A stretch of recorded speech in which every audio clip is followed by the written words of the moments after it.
Well, before Russell Dickerson's music hit the top of the charts with songs like Yours, Blue Tacoma, and Every Little Thing, Russell grew up in a very musical home. His dad was a music minister in a church, and his mom taught piano lessons in the home during his childhood. Carol Dickerson joins me on the couch this week as we talk about Russell's journey, his success, and what parenting the guy that I happen to think is one of the most hilarious people in country music has been like. Spoiler alert, the police came to his house more than once when he was a teen. She shares the stories on this episode of Got It From My Mama with Russell's Momma. Carol, I'm so excited to have you here. And I just have to know, because this is what I picture when I think about Russell Dickerson as a child. Was he like the funniest kid ever? Yes. Like always the one keeping the family in stitches? Yes. Yes, he was.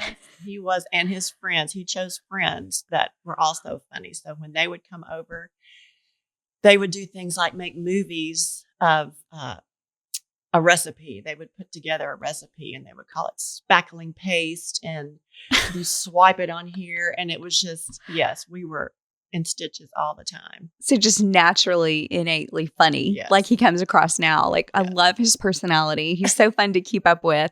So I feel like that personality translates on stage because his performances are so high energy, gives 100%. Has he always been this super energetic, like fun kid? Yes, he was. He was. And he loves to be on the stage. In fact, he's told me before when he writes a song, he already imagines what it will be like on stage. So probably takes into consideration the songs he's going to cut or put on a project because he's How really, will they be on stage? yeah, he's about that That's- performance Mhm. aspect. Yes, Yeah, absolutely. I love that. Mhm. So you taught piano in the home, Yes. right? Was this kind of Yes. his first exposure to music? Yes. In fact, I was thinking on the way, because I read about you and Connor, how, he would be around when you would talk to music people. Mm-hmm. Well, while I was teaching piano, Russell was around, all this like 4 days a week, every afternoon after school. And so I also bartered with piano students. I will give you piano lessons for half price if you will come one day and babysit. That is great. So I had some piano students that were there one day for their piano lesson and then another afternoon to babysit Russell while I was teaching. So you could actually teach piano with, okay, Right, that's great. right, Very yes, clever. yes. So yes, he was definitely around. And as was I, because my mother was a piano teacher. Oh, wow. So I was around it as well when I was little. Yeah, is that how you met your husband? Because his background is also music. Yes, at Union. Mhm. Oh, you Yeah. met at Union University? Yeah. And he was a worship minister for a long time. Mhm. And then, so there's a lot of music in your family, Yes. even generations past. Yes. Right. Yes, for sure. So did you have to make Russell take piano? Yes and no. At first, we're all excited about piano. And actually, he did not take from me because I thought that wouldn't work. So I drove him to the next city, which was Martin, Tennessee, to a piano teacher there. And it was okay. But he was so musically inclined anyway that it came easy for him. But yes, I did make him practice. And that did not always go well. I love that you were teaching students probably his age in your home, but yet you drove him to someone else. But I totally get that. Yeah. It's so hard to be the instructor in a parent-child relationship. Yes, it is. Yes, it is. He was naturally musically inclined. You could see this in him. Mhm. And then how did the next steps that led to the journey, how did that happen for him? I think it happened in school. He went to Freedom Intermediate School, and his teacher there was James Wells. This is after you've moved to Nashville. Yes, Okay. after we moved here, and Mr. Wells would put on wonderful performances and let the kids sing, pop songs that they've heard on the radio. And so Russell naturally migrated to that. Talent shows. He sang Casey and JoJo All My Life in his 6th grade talent show. And I actually played the piano for that little group, which was so fun, and then another thing that I noticed about that time was we would get in the car and he would immediately start punching the buttons on the radio, just punch, till he found a song, that he wanted. And it would be like some pop group and he would sing along and he would match every riff. I'm talking all up and down the scale, these riffs, and he was matching everything perfectly. And I'm like, wow, I mean, that's pretty good for somebody your age to be doing that. So that's And you another had that thing that I ear to noticed. know Right. like I'm pitch and like, tone and all the things that yeah, kind of I mean, matter. you are emulating exactly what they're doing, note for note. It sounds like he was probably a pretty easy, good kid. I Mm-hmm. mean, good Mm-hmm. family, good values, all the Mm-hmm. things that you Mm-hmm. still see in him.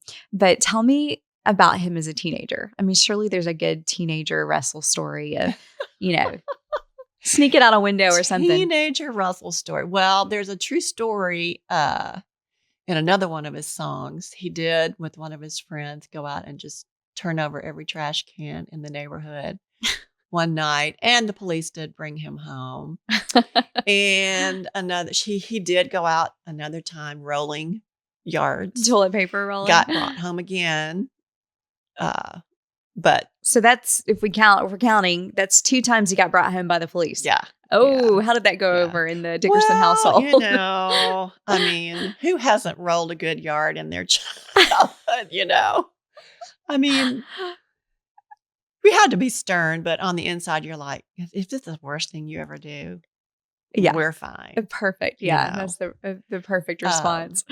I will tell the story. We were in Myrtle Beach, and I brought up the story before about playing in the talent show in 6th grade, Casey and JoJo. Well, at this time, he was out with Carly Pierce, and they were kind of co-headlining these shows. And so I was at the Myrtle Beach show, and he said, "Hey, Mom, you want to play piano with me tonight? Casey and JoJo, like 6th grade?" I'm like, "Okay." I said, "Can I practice first?" Oh my goodness. So I, got backstage and kind of remembered how it went and everything. And so, I went out on stage and played with him that What night. song did you do? All My Life, Casey and JoJo. Oh, okay. Oh my goodness. Did he tell the story about how this from the 6th grade? Did. And it was magical. It was so much fun. And he was doing several songs, like cover songs from back in the day. Yeah. And he was playing for himself because he can play the piano. There's probably a great sense of pride when you see him play piano in particular, more so than guitar, because of that legacy in your family of these piano players. But I came out and played that for him, and it was fun. It was so much fun. I don't know if you're familiar with the Enneagram, but he's a 7. Okay, so am I. So I remember one day I don't know why he asked me this, but he said, "Mom," he said, "what is it like to be depressed?" As if he would never know. Yeah. Asking that. And I said, "Well," I tried to explain it, and he said, "Okay." But it was like, that was an obvious sign to me. He has no idea. Yeah. That doesn't surprise me at all, though. Even just, not knowing Russell well, but what I see in his personality, that just kind of tells us, though, that what you see is what you get. He really is that, life of the party on top of the mountain. So I guess that would tell me that he's probably taken the ups and downs of this career and the not knowing what's next. He probably handles all of that pretty well. He does. And he keeps it, he doesn't really keep it hidden too much, but he doesn't really show it a lot. If something's kind of down, you kind of really have to probe deep if you're going to get to that. Yeah. Because still, every day is the best day in the world. I love that about him. I'm a 9, and I kind of share that characteristic with him. I'm kind of the same way. I wake up in the morning. This is a great day. This is the best day ever.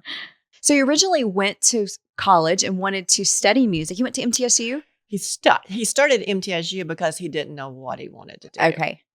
So at that time, he wasn't thinking about the songwriting or performing on stage? Not too much. Okay. I mean, now he had in high school, they had a little metal band with his friends, like the headbanger and the screaming, all that kind of stuff. Piano teacher Momma was loving that, right? Like, okay.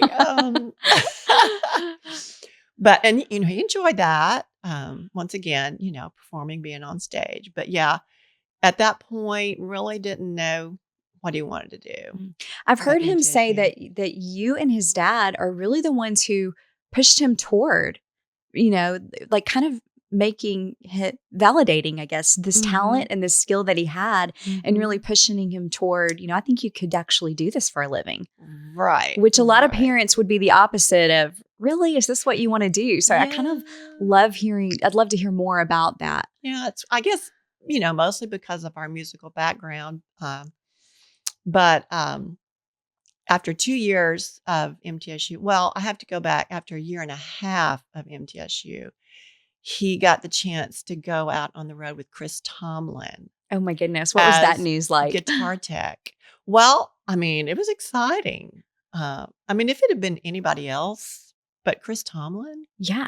I mean, that's So amazing. that's one, I was thinking about influence. That is definitely an influence in his life because he was able to see how to really do things right on the road, on tour, how to treat everyone, because Chris Tomlin is just top shelf. It's kind of how we feel about Connor being out with Thomas Rhett. Like Yes. someone you would want him Yes, to emulate the exactly. things that matter, character, Right. how you treat people, how you interact with your fans, like all of the Exactly. things that are so much Exactly. more important than the music. So, and that's kind of, he said that's kind of where he fell in love with being on the road, was being out with Chris Tomlin. And that was almost a year. How did that opportunity for him to be a guitar tech he come about? had a friend in high school who was genius. I mean, he came over one day to my house and took my computer apart. That was back when we had the big monitors or whatever. Yeah, desktop, everything. Took it completely apart and maybe fixed something and then put it all back together. I mean, this guy was genius.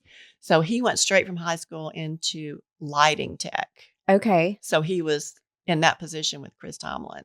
Oh, okay. So, and then Chris had a position open for. And that came open. So his friend called and said, "Hey, would you be interested?" And he said, yeah. So he went out on the road. Did he have to leave school to go on the road with him? Okay. Mhm. So he took a semester off, I guess, or I think it was maybe more? 2 semesters. Okay. Yeah. And then when he came back, he finished one more semester at MTSU. But at this point, we had already decided that he needed to go to Belmont. I mean, I was sitting in a red light one day. I had just gotten a new job at St. Paul Christian Academy. Oh, okay. So, which opened up a little more financial freedom for us. And I'm like, this timing is perfect because he needs to go to Belmont. It was just like a word from the Lord. Yeah. So he did. He had a voice teacher in Nashville. I don't know if you ever heard of Phoebe Binkley. Mm-mm. Well, he started studying voice with her, and she had, a few connections at Belmont. I think her daughter taught there. And so she prepared him for his audition into Belmont, and he was accepted. And then the rest is history. Yeah. And one of the things I love about his story and getting to meet some of his tight-knit friend circle of these amazing writers who are writing, the hit songs on the radio, Parker Well and Casey Brown, like this core group, they all met at Belmont. And to this day, they're still so tight, and they're responsible for, he's had 4 number 1 singles. I mean, and these writers have been on those. I love, and those were all relationships from Belmont. Exactly. Yeah, that's pretty special. Yeah, it is. They know each other so well that they can help Russell tell his story because they've seen it. So is that a conversation that you and your husband had? Because Belmont isn't cheap. It's expensive, and it's probably somewhat sacrificial of you guys to say, we want to invest this in you. What was that conversation like? I'm guessing there was a gift that you saw in him that you felt like needed to be nurtured. Oh yeah, absolutely. Yeah, there wasn't much of a conversation. It was just like so obvious. This is what he needed to do. And then I guess he started performing like writers round, like starting out some of the stuff that as they're getting going, they do. Right. He talks about going to, I think it's Bongo Java. Yeah, a coffee shop. And the upstairs there, with 2 or 3 people and playing his songs. And it was great. Yeah. What are some of the like either the phone calls or maybe telling you in person, like what are the big news things that as a mom you just have been the highlights of this journey so far for you? Well, I remember one day I was at St. Paul. It was around Thanksgiving, and he popped into my classroom and he said, "I just got signed with CAA." And he was so excited. about that. That's Creative Artist Agency, which represents and helps book artists to be able to perform. Right. So that was kind of the first big thing. Is this before like a publishing deal and a record deal and all of that? Or early on? Yeah, as I recall, I think that was the first big news. And then I think the publishing came after that. He's played the Grand Ole Opry, which just had to be super exciting for your family, especially being based here in Nashville. Yes. The first time at the Grand Ole Opry was just out of this world. And his grandfather had just died. So my husband's father. So he got a little teary talking about him that night. But my dad was there. His other grandfather was in attendance. So that was a fun night. And then he's played since then. And then after my dad died and kind of replayed the same thing, I know Granddaddy, you're watching. Oh, that's special. From up there. And then also another highlight was the Ryman this year. Oh, yeah. Playing the Ryman. He played his whole show. It was amazing. So in the beginning days of traveling and being out on the road and maybe in that opening spot for people, did you go a lot? What was that like for your family? Yeah. Oh, yeah. I mean, any chance we could, that was in driving distance, that wasn't out of the question. Yeah. Oh, yeah. I mean, he might as well have been the headliner for us. We were all there. Cheering him on, singing every word. Standing, screaming, all that. And now when you get news, he just announced a headlining tour. So now when you get that kind of news, I guess that's a big thing to celebrate. It is. But it's also like, of course, it's like everything's happened so slowly for him, which is really good because it's like everything that happens is like, this is the next thing that's supposed to be, It's not like, oh, I can't believe that he's doing this. No, this feels like the natural progression of the next thing that needs to be. Right. And I think like me, we have that in common, but we both believed in them at such a young age of they've obviously been given a gift. God has big plans for them. And we're just getting this front row seat to watch those plans unfold. Exactly. So, but not that there aren't highs and lows. Have there been times where, for number ones, you think, oh, wow, he's made it. But he's still so early in the process and with a long way to go. And, even though he's had that success, you don't know when the next song comes out if it's going to do anything on the charts. Exactly. Tell me about kind of how you mom through that and are supportive through the ups and the downs. Yeah. Basically, I just ask. I don't try to ask too many questions, but just ask and say, well, that's the way it is this time. Just be as supportive as you can and not say, oh my gosh, why isn't this doing better on the charts or whatever? Take me back to when you first remember Kailey coming around. What was that like in his? Okay. Well, the very first time I remember her coming around was Russell had just had hernia surgery. Oh. So this was while he was at Belmont. And the parade of girls that came through our house with, food or whatever gifts was amazing. So at that time, Kailey was one of those girls. I do remember she brought some broccoli cheese soup, for Russell in his recovery. And then, of course, it wasn't long after that till she became like the only girl that would come around, the girlfriend. She elevated from friend status, right? At some point. So they started out just as friends. And then it was like, wait a minute, I think we really got something here. So did you love her from the start? Oh, yeah. She's so adorable. Yeah, she is adorable. So precious. I love her role in the story of shooting this music, the first music video. They really did help that song to get out there and to start climbing and everything. What do you remember about those days of like, did you know they were going to go even try to shoot this music video? Or is it like, hey, Mom, look at this? Yeah, they did. I always hear things and I never really understand what they're saying. I heard about it, but I had no idea. And this is another thing. I did not realize this was at such a low point. He had been turned down by every record label. And he was he was at the point of, you know what? I'm just going to do this on my own. So, but I didn't really know that at the time. Mm-hmm. So there wasn't a situation where he was getting no's, closed doors. He never said, I'm going to walk away from this. Maybe this isn't what I'm supposed to Oh, do. But no. instead, Yeah. he said, I'm going to figure it out on my own. Yeah. Yeah. Well, I'm just going to do it. I'm going to get my music out there one way or the other. Wow. That's impressive. Yeah. Yeah. But yeah, her role in the beginning was everything. I mean, packed up the merch, sold the merch, took all the pictures, videos, everything. And it's been such a joy to watch her be able to slowly step back from each position and just be able to be the wife and the mother on the road now and just watch and enjoy. Mm-hmm. But without her, we wouldn't have come this far because she Really? did everything. Yeah. I mean, he was the one up on stage. She was the one back taking care of all the details, driving the van. She was out with the boys.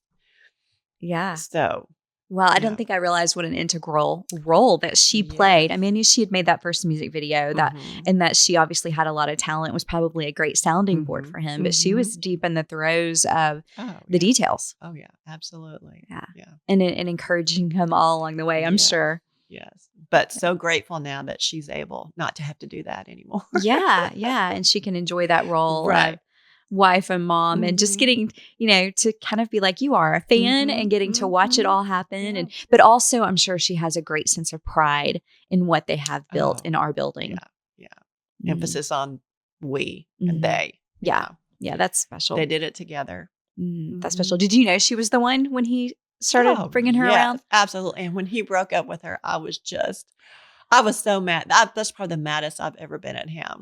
You're like, you're a fool. What are you doing? And now you can say, Mama was right. Mm-hmm.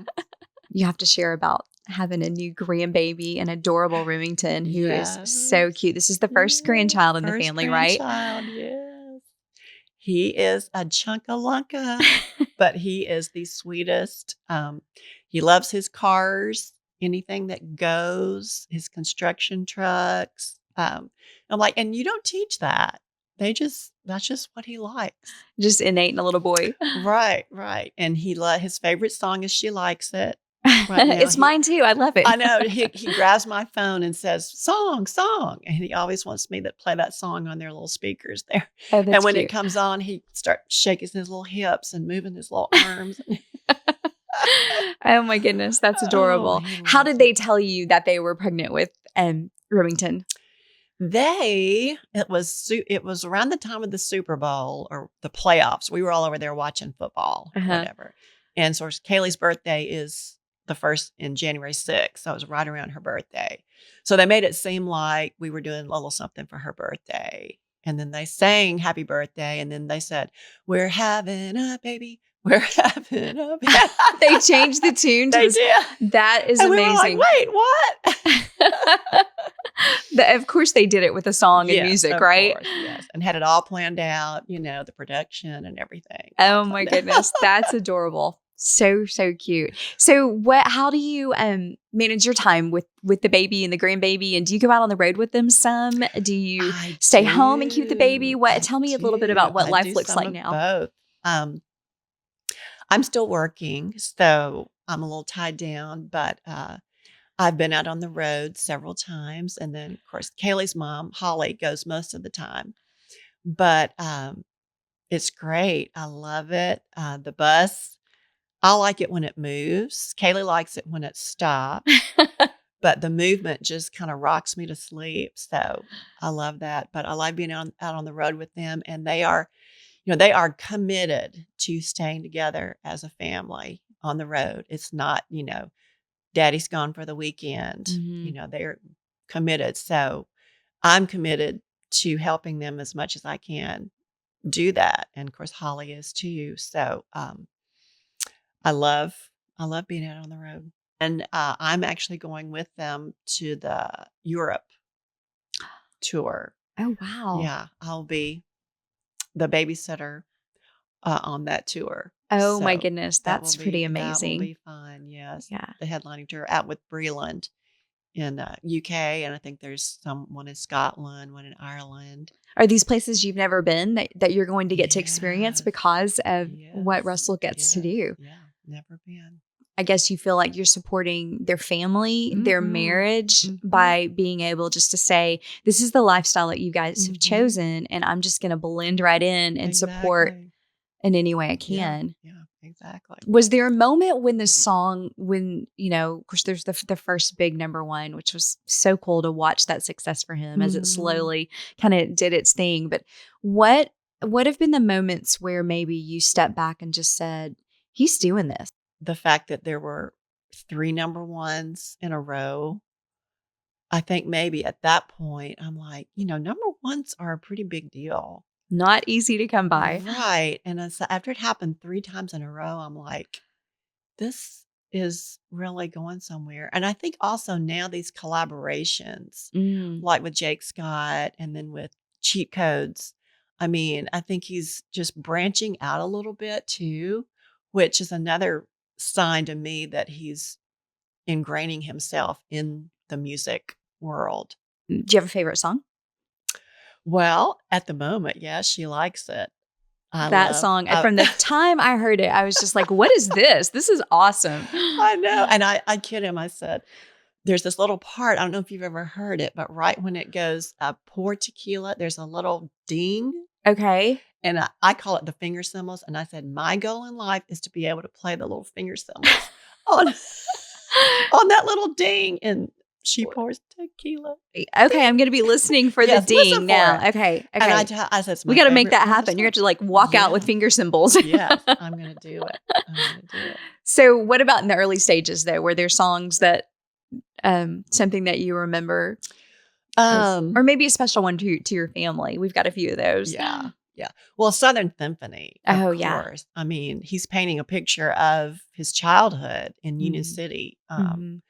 I can picture all kinds of things in that song. He would walk to his friend's house that had the bug zapper in the driveway, and I can just picture him walking back home, and I watch for him and everything on Sunswept Drive, and so that The song is close imagery to of my that, heart. I bet, Yes. makes it extra Oh, yeah. special. Especially for me because, I actually lived it with him there, Yeah, so yeah. and then just like he's got a new song, that he's done on tour a little bit. He'll always maybe do a new song You got to in his mix it shows, in. and I've Yeah. got a new one for you tonight, see if you like it. And he's got one called Just Like Your Mama, Okay. which is about Remington and Kailey, and it is so sweet, That's special. and it's very special. Uh, So obviously. And then I also like from let's see, from the second album, Waiting for You My Whole Life. It's the mhm. last song. It's got the Okay. saxophone solo and everything, all this big production. I love that song. But he also does an acoustic version, which he's going to sing at Claire's wedding Oh, next wow. week at Okay. her And Claire's your request. daughter. Claire is our And they daughter. are, Yes. did you tell me 6 years apart? 8. 8 years Yes, apart. they're Okay. 8 What's years that apart. relationship like? Well, it's as good as it can be for being 8 years apart. I mean, they had the typical brother sister relationship. I mean, he would play tricks on her and make her look like a little monkey and everything but they love each other. They're very close, but he he did kind of aggravate her a little Now, was when they were she little. musically inclined as well? Did you She see this in her? is. She is. She doesn't care about it. I mean, she's not one. She does care about being on stage. She has a wonderful voice. She also has the gift of matching anybody's riff. Okay. I mean, if you could hear her sing, she matches exactly. But she was more into the artistic dance And she grew up music. dancing. Musically she expressed her through dance. So tell me about this event every year called Christmas Carols. Carols with Carol. Carols with Carol. Carols with Carol. Yes. It is it's just magical. It is magical. I was thinking about that too because my family, of course, again, is very musical. And at Christmas, when the kids were growing up, they, especially Claire and her cousins, would always plan and produce a little show Like for a us Christmas at show? Christmas. At Uh-huh. Christmas. And then it got to the point that, my nephew sings. Claire was playing the flute at the time, and everybody would just share something. This would be at my parents' house at Christmas. We called it Christmas camp. And so it kind of started there. But then, as when my mom died in 2010, uh, Russell kind of ended up at some point with her piano in his Okay. house. I got a new piano, or I got their new piano, and so I was minutes away from donating my mother's old piano to the W.O. Smith Music School Oh, yeah. in downtown Nashville. And then I just happened to call Russell. I don't know why I did. I do know because God led me to do it. But anyway, I said, "Would you want Grandmommy's piano?" He said, "Absolutely." Oh, So wow. anyway, it You would now have been in big lives. trouble if I you had would donated have. that. I'm so glad I listened to that prompting. But so now Grandmommy's piano lives at their house. Oh, And of course it was at their old house too on Kevin Court. But one night I was over there and there were a bunch of people over there, mostly Kailey's family. And I just sat down the piano and started, because I'm pretty good playing by ear. So playing some Christmas carols, and before long everybody was singing along, and then they were calling out other ones. I said, "Okay, yeah." We played like, I don't know, it's like 30, 45 minutes. And so from that point on, it became Carols with Carol. so now it's an event. It's an event, it's a tradition. And I love it. Now the little kids, are singing along.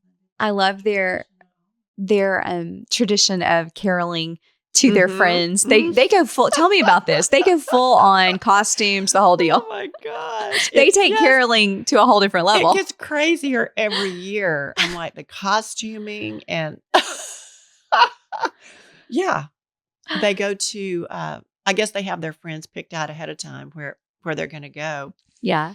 And they just show up and just carol at the top of their lungs to, their friends. But the costumes are crazy.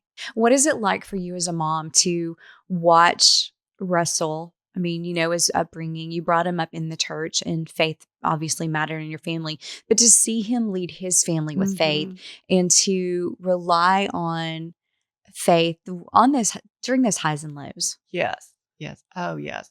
It's very gratifying. Because he does lead his family spiritually, and it has brought him, that's how he's able to handle the lows and the highs. You can have a high, but you need to realize, this is God given. I didn't do this. God has doing this through me. And so, which is probably why, like when you explain that, it just feels like the natural progression because you know that God's laid out this path for him. Exactly. And he's just staying in those steps that are being provided. Yeah. Perhaps. So his first stage was probably in the church. Yes. Yeah. Yes, it really was. And then I think a turning point, at least for me personally, was when he and Kailey went through DMS, which is Discipleship Ministry School. Okay. That was brought here from Melbourne, Australia. Oh, wow.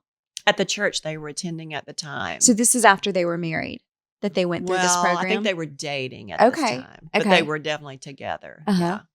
And they invited us to come. They went several times. In fact, they got to level 2 of DMS. Okay. But anyway, that I think that turned us on to more of being more cognizant of the Holy Spirit and its work in your lives and the power, that you personally have from the Holy Spirit if you reach for it. And so at that point, Russell and Kailey kind of became our spiritual giants of the family.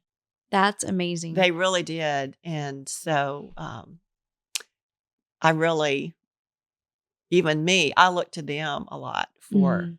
their spiritual discernment on things because they were really steeped in it and it really affected their lives and um, has brought us kind of along with them at this Right. point. Yeah. Isn't it We led amazing to him see up your to a point, and now it's almost like he's yeah. leading us.